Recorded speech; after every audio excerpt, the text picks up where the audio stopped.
नमस्कार। कैसे हैं आप लोग? ठीक है? गर्मी काफी है।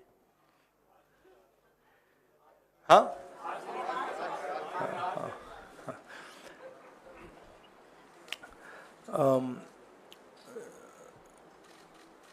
भारत छोड़ो न्याय यात्रा में मणिपुर से हम महाराष्ट्र गए और रास्ते में हजारों युवाओं ने कंप्लेन की थी कि हिंदुस्तान में नॉन स्टॉप पेपर लीक होते हैं। और आज आप सबको मालूम है कि नीट पेपर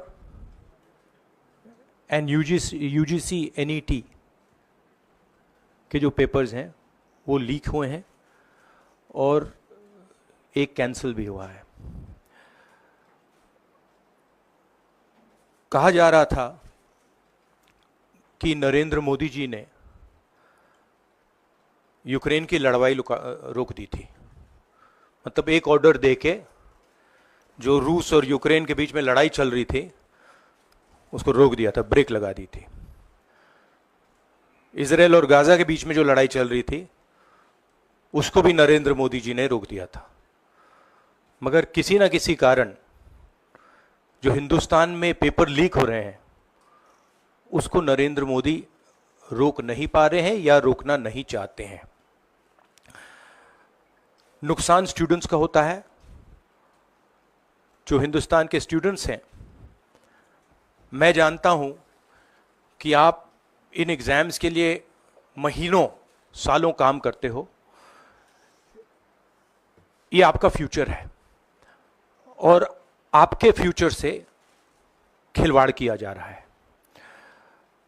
मध्य प्रदेश में व्यापम हुआ और अब उस व्यापम को नरेंद्र मोदी जी और उनकी सरकार पूरे देश में फैलाने का काम कर रही है। मैं इंस्टीट्यूशनल कैप्चर की बात करता हूं, मीडिया की बात करी, अलग अलग हिंदुस्तान के जो संस्थाएं हैं उनकी बात की।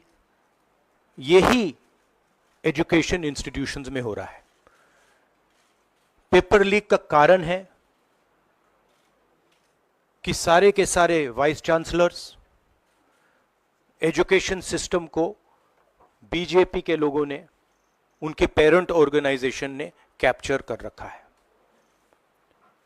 जब तक ये कैप्चर रिवर्स नहीं किया जाएगा तब तक पेपर लीक चलता जाएगा।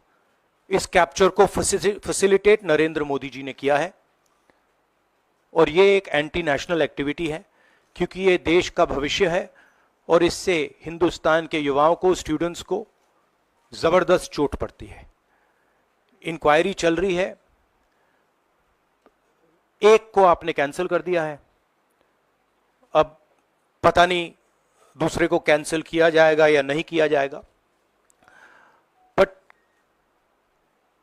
कोई ना कोई तो इसके लिए जिम्मेदार है और उनको एकदम पकड़ा जाना चाहिए और उन पे एक्शन लिया जाना चाहिए।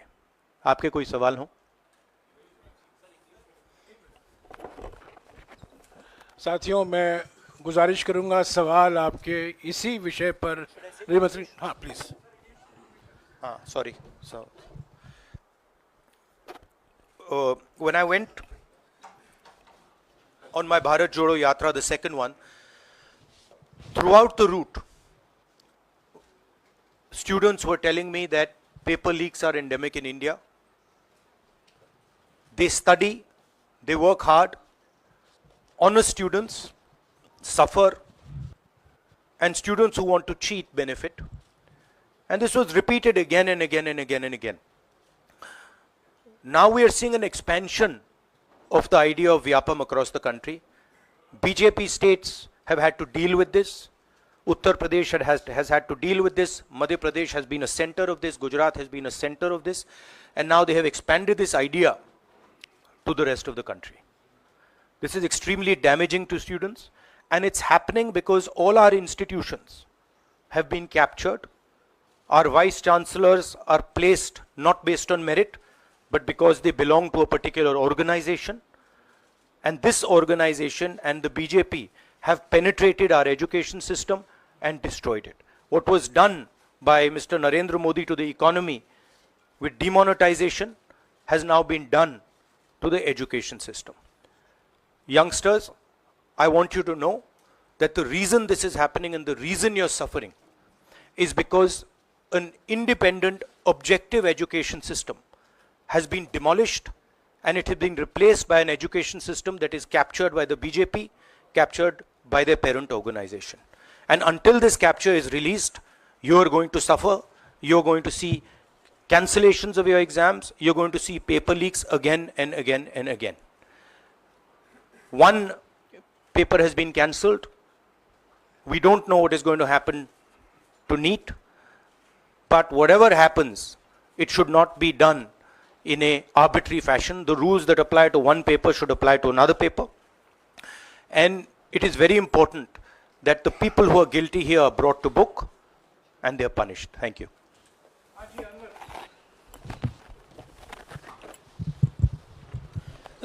सर, सोमवार से संसद का सत्र शुरू हो रहा है, तो क्या आप निजी तौर पर लोकसभा में इस विषय को उठाएंगे और आप यह मांग करेंगे कि प्रधानमंत्री मोदी खुद सदन में आकर जवाब दें इस विषय पर, क्योंकि ये छात्रों के भविष्य से जुड़ा विषय है? हाँ, बिल्कुल, सिंपल क्वेश्चन. हाँ, उठाएंगे, पार्लियामेंट हाउस में उठाएंगे.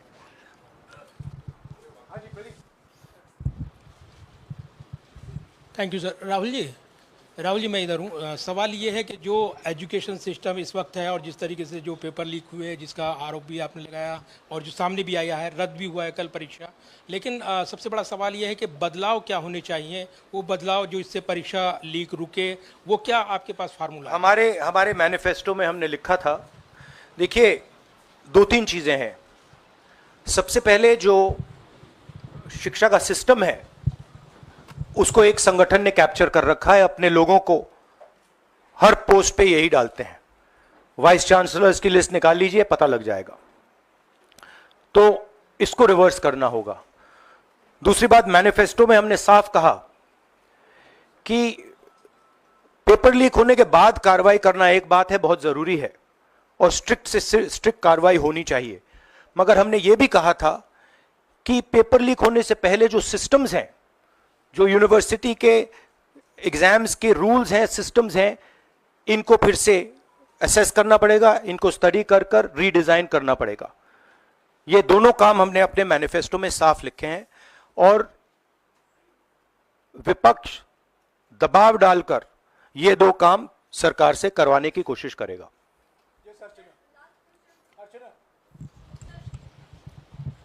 Rahul, do you think so? This is a education emergency, and till now, what is the stand? Government ने जितना भी stand लिया, do you satisfied with that stand?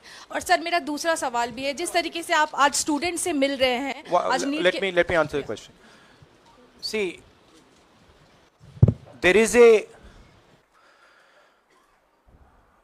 a huge pressure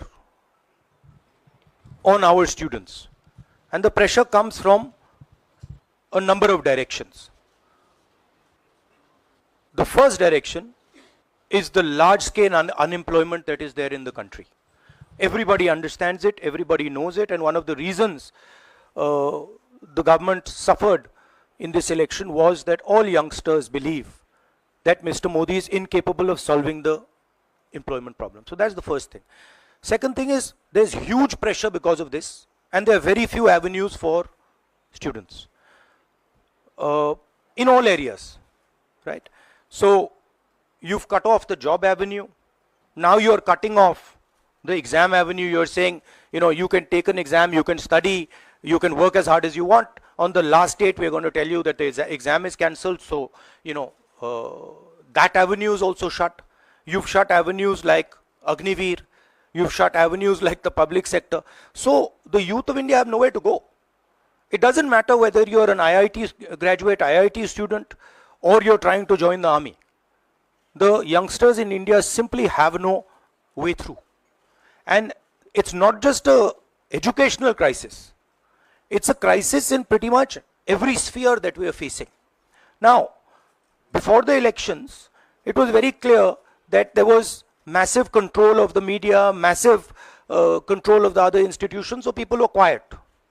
Now people are very clear that we're sitting on a disaster and we've got a government that is crippled, cannot do the job.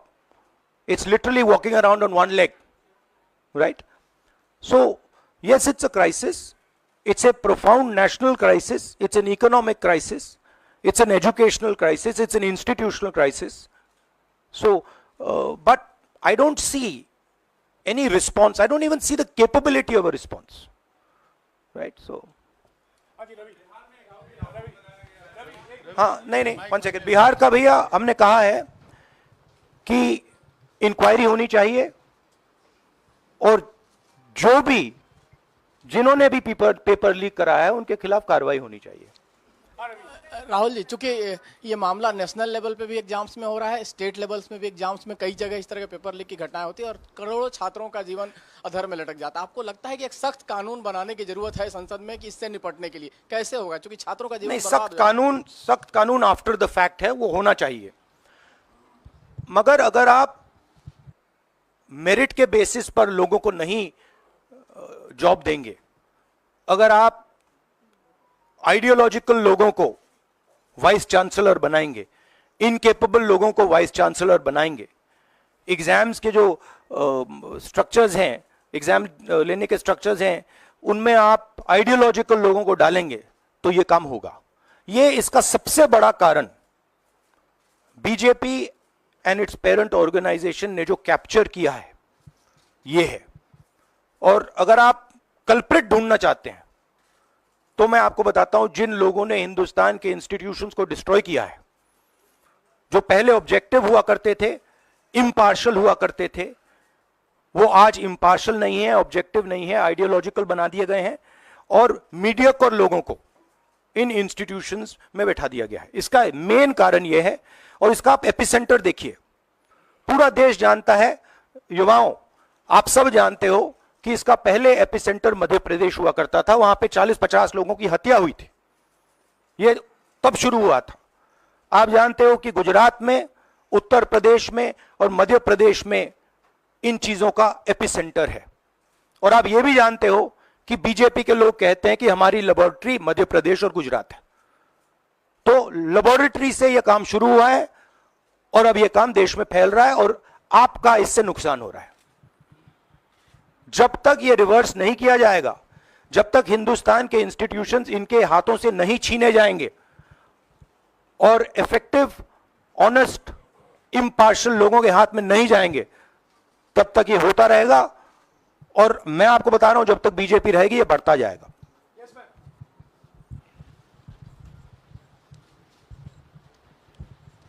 Sir, NTA के अंदर सारे exams आने लग गए हैं, NEET भी, net भी, और इवन कॉलेज एडमिशन्स भी उसी पे हो रहे हैं। तो आपको लग रहा है ट्रांसपेरेंसी कहीं ना कहीं वहीं ख़त्म हो जा रही है, क्योंकि वो एक एजेंसी जो है वही सारा कंडक्ट करा रही है।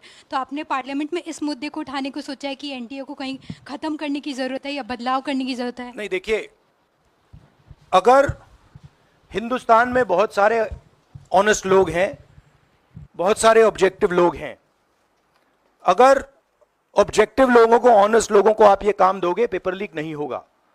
अगर आप मीडियोकर लोगों को राजनीतिक बेसिस पे, आइडियोलॉजिकल बेसिस पे चुन के करोगे तो ये काम होगा। और ये मैं कह रहा हूं, दोहराता जा रहा हूं कि हर हिंदुस्तान की हर संस्था को कैप्चर कर रखा है, लीगल सिस्टम को, ब्यूरोक्रेसी को, इंटेलिजेंस एजेंसीज को, इन्वेस्टिगेटिव एजेंसीज को, एजुकेशन सिस्टम को।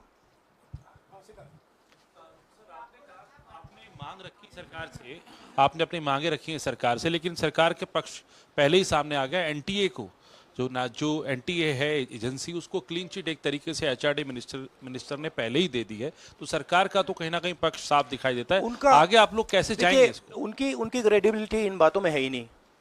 वो क्लीन चिट दें उसका कोई मतलब ही नहीं है, उनकी जीरो क्रेडिबिलिटी है। सब लोग जानते हैं कि एपिसेंटर मध्य प्रदेश, गुजरात एंड उत्तर प्रदेश। सबसे ज्यादा मेरी यात्राओं में सबसे ज्यादा पेपर लीक की बात यहीं आई थी, उत्तर प्रदेश में आई थी, मध्य प्रदेश में आई थी।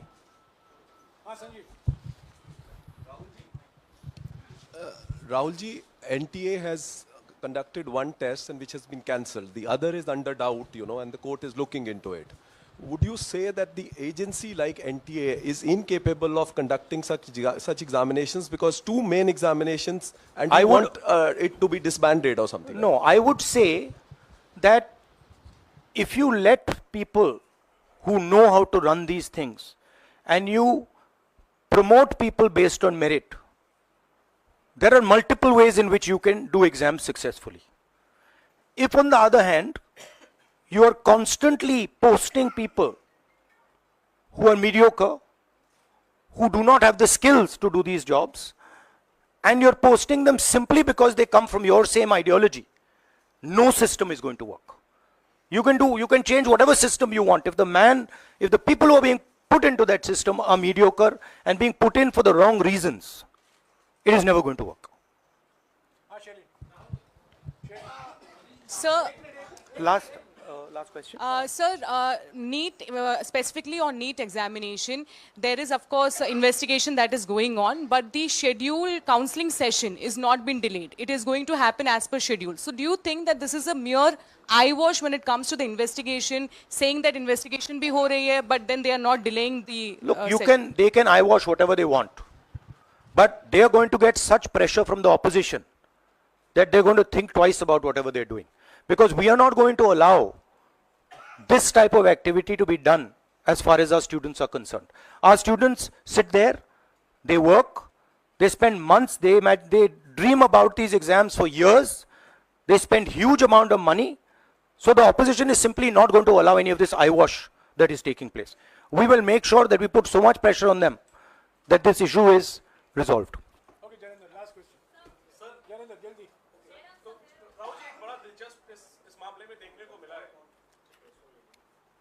तो इसी विषय पर इस मामले में एक अजीब स्थिति है कि जो आरोपी हैं पटना में, वो स्वीकार कर रहे हैं कि उनको पेपर पहले मिल गया था, यानी सीधे सीधे पेपर लीक का केस है, और सरकार की तरफ से पहले तो क्लीन चिट दे दी गई, पेपर लीक से इनकार कर दिया गया, और अब बिल्कुल रेडियो साइलेंस है। नेट कैंसिल हो गया, नीट पर अभी भी स्थिति साफ नहीं है। तो ये जो स्थिति है, आरोपी कह रहे हैं पेपर लीक हुआ, मंत्री कह रहे हैं नहीं हुआ, इस पर आप क्या सोचते हैं? और क्या इस पर नो कॉन्फिडेंस मोशन पार्लियामेंट में आप लोग लाने की कोशिश करेंगे?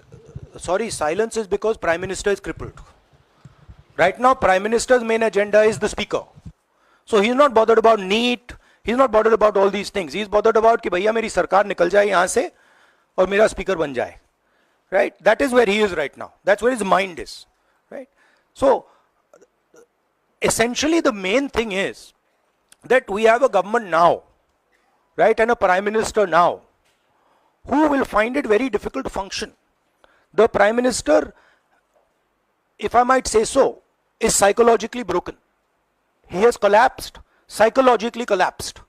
And he will struggle, knowing his personality, he will struggle to run a government like this. Because his entire sense of running a government, the idea of running a government, Mr. Modi's idea is to generate fear in people, to frighten people, to make people not speak. You're aware of that. Now what has happened is people are not scared of him. And you saw the other day, I think somebody in Varanasi itself threw a chappal on his car. Right? So it's very clear. The basic concept of Modi has been destroyed in this election.